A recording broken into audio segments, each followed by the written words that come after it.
KPN டியூட்டோரியலை பார்த்து கொண்டிருக்கும் அனைத்து நல் உள்ளங்களுக்கும் எனது வணக்கங்கள். ரொம்ப நாளைக்கு அப்புறம் இந்த சேனலில் நான் ஒரு வீடியோவை அப்லோட் பண்ண போகிறேன். என்ன வீடியோ அப்படின்னு கேட்டிங்கன்னா, ஃபஸ்ட்டு எக்ஸலில் ஏற்கனவே ஒரு சில ஃபார்முலாஸு உண்டான டீட்டெயில்ஸ் எல்லாம் நான் கொடுத்துருந்தேன். அது எப்படி பண்ணுறதுன்னு சொல்லியிருந்தேன், எக்ஸ்பிளைன் பண்ணியிருந்தேன். ஒரு சிலருக்கு அந்த எக்ஸலுடைய பேசிக் என்ன அப்படின்றது முக்கியமாக தெரிஞ்சுக்கணும். ஸோ அந்த எக்ஸலுடைய பேசிக்லேயே எத்தனை டைப்ஸ் இருக்குது அப்படின்றத பற்றி தெரிஞ்சுக்கணும். அந்த டைப்லேயும் சில உள்ளுக்குள்ளே இருக்கக்கூடிய நுட்பங்களை நம்ம தெரிஞ்சுக்கிட்டால் தான் அடுத்தடுத்து நம்ம போகும்போது அந்த எக்ஸலில் சரிவர நம்ம பயன்படுத்த முடியும் அப்படின்றது என்னுடைய கருத்து. இவ்வளோ நாளாக வீடியோ போட முடியாததுக்கு என்ன காரணம்னு கேட்டிங்கன்னா, என்னுடைய சிஸ்டம் கொஞ்சம் ப்ராப்ளம் ஆகிடுச்சு. ஸோ அதுக்கப்புறம் கொஞ்சம் அதிகமாகவே செலவு பண்ணி ஒரு சிஸ்டத்தை வாங்கி மறுபடியும் இன்ஸ்டால் பண்ணி இப்போ அந்த சிஸ்டம் மூலிமா தான் இந்த டியூட்டோரியலை எடுத்துக்கிட்டு இருக்கோம். ஸோ இதில் பார்த்திங்கன்னா விண்டோஸ் 11 இன்ஸ்டால் பண்ணியிருக்கேன். பிரமாதமாக இருக்குது. இதனுடைய டிரைவர்ஸ் எல்லாமே ஆட்டோமேட்டட் எல்லாம் சிஸ்டமாக கொண்டாந்துட்டாங்க இப்போ மைக்ரோசாஃப்ட் ஆஃபீஸில். ஸோ உங்களுக்கும் யூஸ்ஃபுல்லாக இருக்கும். யாருக்காவது தேவைப்பட்டால் நீங்கள் மைக்ரோசாஃப்ட் ஆஃபீஸை இன்ஸ்டாலேஷன் வாங்கி பண்ணி பாருங்கள். உங்களுக்கும் யூஸ்ஃபுல்லாக இருக்கும் என்னுடைய நம்பிக்கை. மேலும் இப்போது இந்த வருஷத்தில் விண்டோஸ் 11 எப்போவுமே லேட்டஸ்ட்டாக இருக்கணும் இல்லையா? அதனால் விண்டோஸ் 11 ஆஃபீஸ் 365 நான் போட்டிருக்கேன். ஸோ அந்த ஆஃபீஸ் 365ல் வேர்டில் ஒரு முக்கியமான நோட்ஸ் எடுத்து வச்சுருக்கேன். அதை நான் உங்களுக்கு ஃபஸ்ட்டு படித்து காட்டுறேன் இந்த பாடத்தில். ஸோ நெக்ஸ்ட்டு உங்களுக்கு என்னென்னலாம் பண்ண போகிறோம் அப்படின்றது தான் இதில் வேர்டில் டைப் பண்ணி அந்த நோட்ஸை எடுத்து வச்சுருக்கேன் நான் உங்களுக்கு சொல்கிறதுக்காக. ஸோ இது ஆஃபீஸ் 365ஓட என்ன சொல்கிறது, ஆஃபீஸ் 365ஓட பேஜ், ஆஃபீஸ் 365ல் வேர்டோட பேஜ். ஸோ இதில் பாருங்கள், எல்லாமே புது ஆப்ஷன் இருக்குது. ஒர்க் பண்ணுறதுக்கு ரொம்ப சூப்பராக இருக்குது. ஸோ உங்களுக்கும் தேவைப்பட்டால் நீங்கள் இன்ஸ்டால் பண்ணி ஒர்க் பண்ணி பாருங்கள். இதில் டிக்டேட் ஆப்ஷனும் கொடுத்துருக்காங்க. டிக்டேட் ஆப்ஷனை எப்போ நம்ம யூஸ் பண்ணணும்னு கேட்டிங்கன்னா, இதில் நெட்டு கனெக்டடாக இருந்தால் மட்டும்தான் டிக்டேட் ஒர்க் ஆகும்.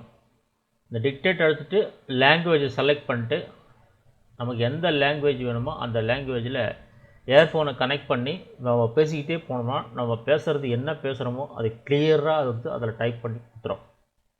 சரிங்களா? இதில் உங்களுக்கு நான் என்ன சொல்ல வரேன் அப்படின்னா, ஃபஸ்ட்டு இந்த நோட்ஸ் எடுத்து வச்சுருக்கிறதுல என்ன சொல்கிறேன்னா, calculation operators and precedents in excel அப்படின்றத ஹெட்டிங் கொடுத்துருக்கேன். So operators specify the type of calculation that you want to perform on elements in a formula such as addition, subtraction, multiplication or division. So இதையே கொஞ்சம் நான் zoom பண்ணி காமிக்கிறேன் இப்போ. So zoom பண்ணி காமிக்கிறதுனால உங்களுக்கும் புரியும்னு நான் நினைக்கிறேன். ஒன்றுமே இல்லை, ஆஃபீஸ் 365ல் உள்ள வேர்டில் எப்படி ஜூம் பண்ணுறேன்னு பாருங்கள். இங்கே ப்ளஸ் பட்டனை அழுத்தினா தான் ஜூம் ஆகும் இல்லையா? அதுக்கு முன்னாடிலாம் இப்போ அப்படி கிடையாது. ஜஸ்ட் இந்த 100 கிளிக் பண்ணிங்கன்னா இப்படி ஒரு பாப்பப் வரும் ஜூமுக்கு. இல்லை 200% கிளிக் பண்ணி ஜஸ்ட்டு ஓகே கொடுத்தா போதும். ஸோ 200% வந்துடும். ஸோ 200% வந்தால் நமக்கு தேவையான அளவுக்கு இதை வச்சுக்கிட்டு இதையே ஃபோக்கஸாக நம்ம பார்க்கணும் அப்படின்னா இங்கேயே ஃபோக்கஸ்னு ஒரு ஆப்ஷன் கொடுத்துருக்காங்க. ஸோ இந்த ஃபோக்கஸ்ன்ற ஆப்ஷனை கிளிக் பண்ணாலே போதும். ஜஸ்ட் இந்த மாதிரி ஓப்பன் ஆயிரும். சரிங்களா? ஸோ நான் என்ன படித்தேன்னா, உங்களுக்கு calculation operators and precedents in Excel. Operators specify the type of calculation that you want to perform on elements in the formula such as addition, subtraction, multiplication or division. In this article you will learn the default order in which operators act upon the elements in a calculation. You will also learn that how to change this order by using parentheses. So அடுத்து types of operators, எத்தனை operators வந்து இங்கே இருக்குது அப்படிங்கிறத, என்னென்ன டைப்பில் இருக்குது அப்படிங்கிறத நம்ம பார்ப்போம். There are 4 different type of calculation operators. ஒன்று வந்து arithmetic, comparison, text concatenation and reference. இதை பேஸ் பண்ணி தான் எக்ஸலில் வந்து நம்ம எல்லாத்தையும் நம்ம பார்க்க போகிறோம். அதில் ஃபஸ்ட்டு ஒன்று நம்ம என்ன பார்த்தோன்னா அரித்மெட்டிக் ஆப்ரேட்டர்ஸ், செகண்ட் ஒன்று வந்து கம்பேரிசன் ஆப்ரேட்டர்ஸ், தேர்டு ஒன்று வந்து டெக்ஸ்ட் கன்கார்டினேஷன் ஆப்ரேட்டர், ஃபோர்த் ஒன்று வந்து reference operators. Then the order in which Excel performs operations in formulas. என்ன சொல்கிறாங்கன்னா, இந்த சம் கேசஸ், ஒரு சில கேசஸில் the order in which calculation is performed can affect the written value of the formula. So it's important to understand the order and how you can change the order to obtain the results you expect to see. எப்படின்னா, first ஒன்று வந்து calculation order, second ஒன்று வந்து operator precedence, third ஒன்று வந்து use of parentheses. Then using calculation operators in Excel formulas, operators specify the type of calculation that you want to perform on the elements of a formula.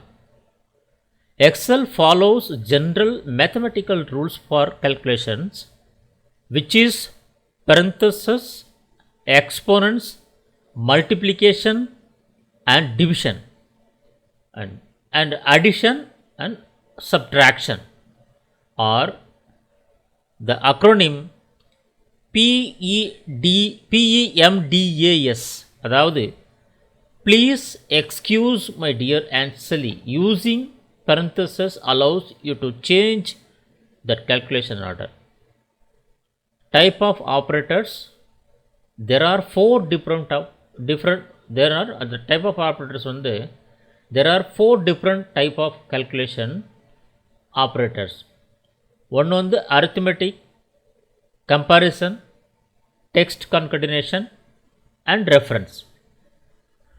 Arithmetic operators அப்படின்னா, to perform basic mathematical operation such as addition, subtraction, multiplication or division, combine numbers and produce numeric results, use the following arithmetic operators.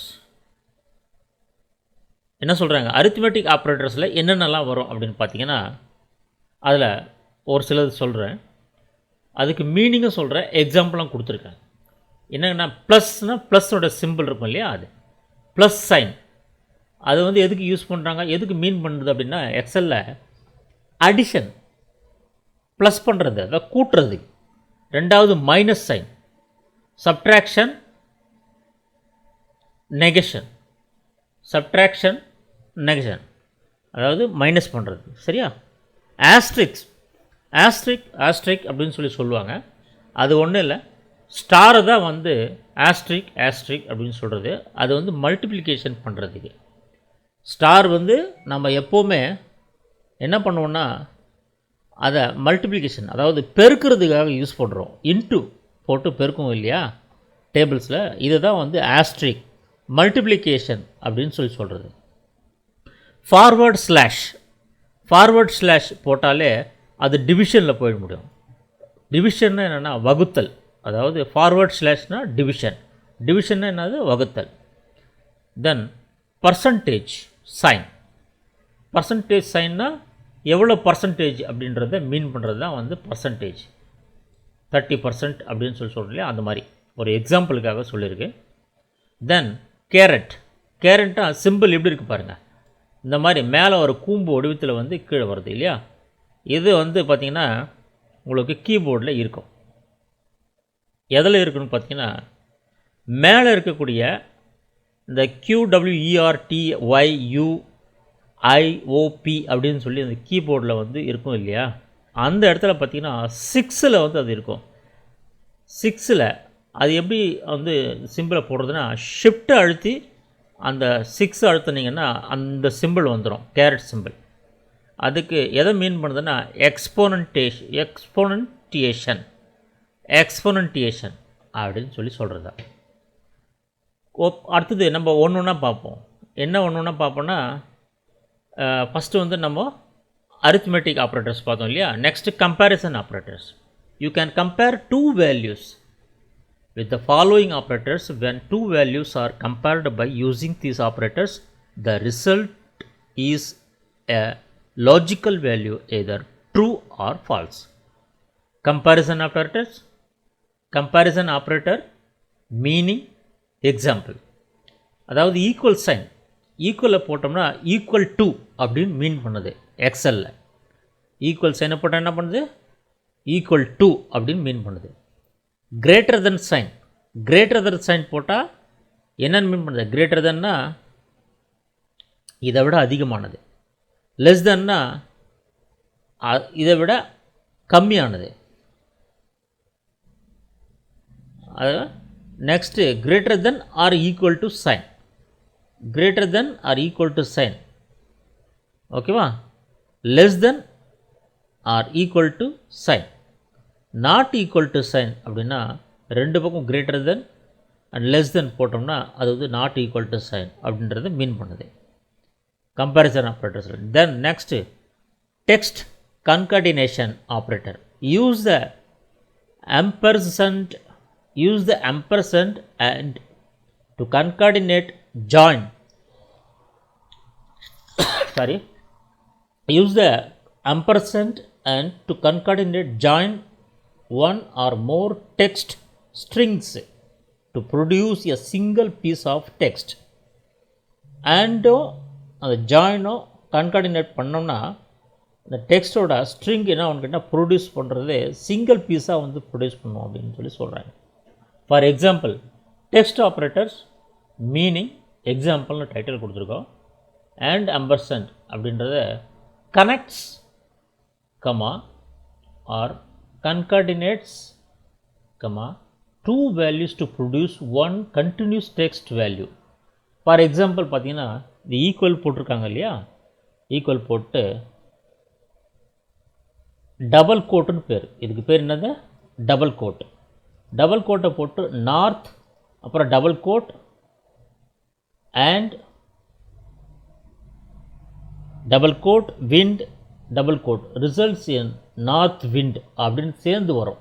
அது எக்ஸலில் நீங்கள் வேணால் இதை போட்டு பாருங்கள். எக்ஸலில் இதை மட்டும் நீங்கள் போட்டு பார்த்தீங்கன்னா தெரியும் உங்களுக்கு. அதாவது ஃபஸ்ட்டு தனித்தனியாக வந்து நார்த்தும் விண்டும் வேறு வேறு செல்லில் வைக்கணும்.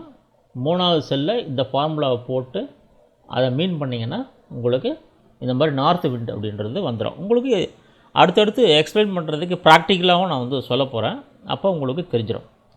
வேர் A1 holds last name and B1 holds first name, A1 and B1 results in the last name first name.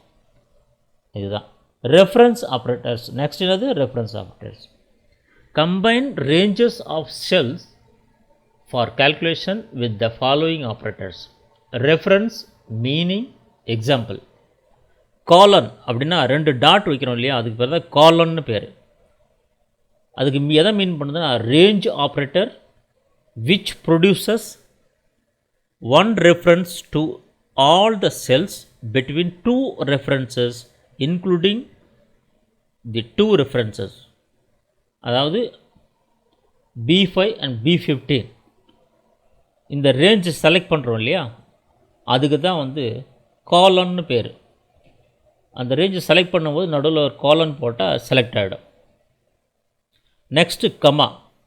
Comma எதை மீன் பண்ணுதுன்னா union operator which combines multiple references into one reference. Sum equal to sum B5 colon B15 comma D5 colon D15. இதை வந்து போட்டிங்கன்னா உங்களுக்கு தெரிஞ்சிடும். இந்த B5 B15லையும் D5 D15லையும் sum number வந்து அங்கே நீங்கள் டைப் பண்ணி வச்சுருக்கணும். அப்போ தான் இதனுடைய ஃபார்முலா வந்து ஒர்க் ஆகும். சரியா? Next space. Intersection operator which produces one reference to cell common to the two references. புரிஞ்சுதுன்னு நினைக்கிறேன் உங்களுக்கு. ஸ்பேஸ் விட்டு பண்ணால் என்ன ஆகுன்றது. Then next calculation order. Formula calculate values in a specific order. A formula in Excel always begin with a equal sign. என்ன சொல்கிறாங்க அப்படின்னா, ஒரு ஃபார்முலாவை வந்து நீங்கள் எக்ஸலில் அப்ளை பண்ணுறீங்க அப்படின்னாலே அங்கே கட்டாயம் கம்பல்சரி எக்ஸலை பொறுத்த வரைக்கும் நீங்கள் ஈக்குவல் சைனை போட்டே ஆகணும். ஈக்குவல் சைனை போட்டால் மட்டும்தான் எக்ஸலில் எப்போவுமே வேலை நடக்கும். அப்போ தான் ஃபார்முலா ஒர்க் ஆகும் அப்படின்றது தான் அவங்க formula calculate values in a specific order. A formula in which Excel always begin with an equal sign. The equal sign tells Excel that the characters that follow constitute a formula. After this equal sign, there can be a series of elements to be calculated.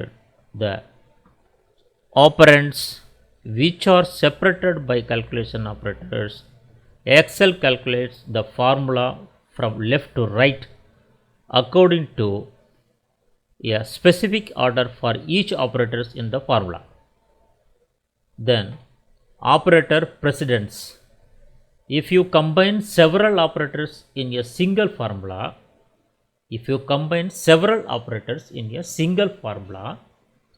Excel performs the operation in the order shown in the following table. If a formula contains operators with the same precedence, for example, if a formula contains both a multiplication and division operator, Excel evaluates the operators from left to right. இங்கே பாருங்கள், example கொடுத்துருக்கு. என்னன்னு கேட்டிங்கன்னா, operators, description, காலம்னா reference operators, single space, comma, then negative as in -1, then percentage இந்த மாதிரி sign வரணும், எக்ஸ்பொனன்டேஷன் இந்த மாதிரி சைன் வரணும். ஆல்ரெடி பார்த்தோம் நம்ம. Asterix and forward slash, multiplication and division, அதுதான் இப்படி சொல்கிறாங்க. தென் plus and minus, addition and subtraction, and connects two strings of text concatenation. Then comparison க்கு வந்து equal sign. சரியா? then greater than and less than, less than equal to, greater than equal to, அதுக்கப்புறம் greater than and less than. இது தான் வந்து நம்ம பார்த்தோம். next, use of parentheses to change the order of evolution. Enclose in parentheses the part of the formula to be calculated first.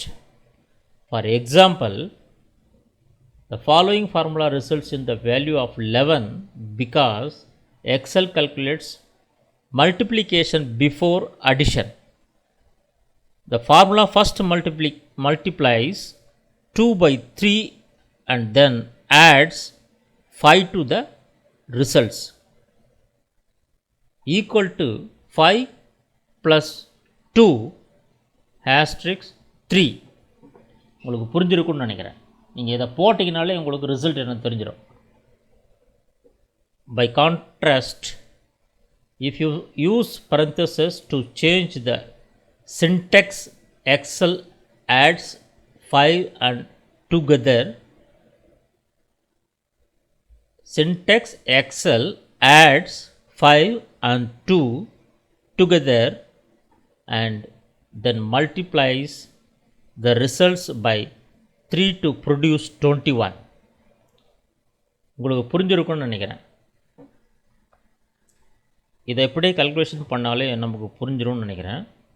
Actually 5 + 2 = 7, then 7 asterisk 3 = 21. So இதுதான் அப்படி சொல்கிறாங்க. In the example below, the parentheses that enclose the first part of the formula will force Excel to calculate B4 + 25 first and then divide the result by the sum of the values in Excel in cells D5, E5 and F5. So இந்த மாதிரியும் போடலாம். இது ரெண்டுத்தையும் plus பண்ணி அப்புறம் அந்த சம்மை divide பண்ணால் அதோடைய ரிசல்ட் வந்துடும் அப்படின்றது தான் இப்படி சொல்கிறாங்க. ஸோ உங்களுக்கு இன்றைக்கி நான் சொன்னது ஓரளவுக்கு தெளிவாக தான் நான் வந்து சொல்லியிருக்கேன்னு நான் நினைக்கிறேன். ஜஸ்ட் இதை எஸ்கேப் கொடுப்போம். ஸோ இன்றைக்கி நம்ம என்னென்ன பார்த்தோன்னா, விண்டோஸ் 11 வந்து எப்படி பியூட்டிஃபுல்லான ஒரு ஸ்க்ரீனை கொடுக்குது, ப்ளஸ் எக்ஸலில் நம்ம எதை மாதிரியான வந்து யூஸ் பண்ண போகிறோம், அந்த ஆஃபீஸ் 365ல் அதோடய இன்டர்ஃபேஸ் எப்படி இருக்குது அப்படின்றது தான் வந்து நம்ம டீட்டெயிலாக வந்து இன்டர்ஃபேஸை டீட்டெயிலாக நம்ம பார்க்கல. அந்த இன்டர்ஃபேஸோடைய இன்டர்ஃபேஸ் மட்டும் ஜஸ்ட் நம்ம வந்து கண்காணிச்சிருக்கிறோம். ஸோ எக்ஸலுக்கு உண்டான பேசிக்ஸை ஒரு சிலதை வந்து நான் உங்களுக்கு சொல்லியிருக்கேன். ஸோ நெக்ஸ்ட்டு லெசன்ஸ்லேருந்து நம்ம தெளிவாக ஒன்று ஒன்றா ப்ராக்டிக்கலோடு பார்ப்போம். அதுவரை உங்களிடமிருந்து விடைபெறுவோர் KPN. நன்றி, வணக்கம்.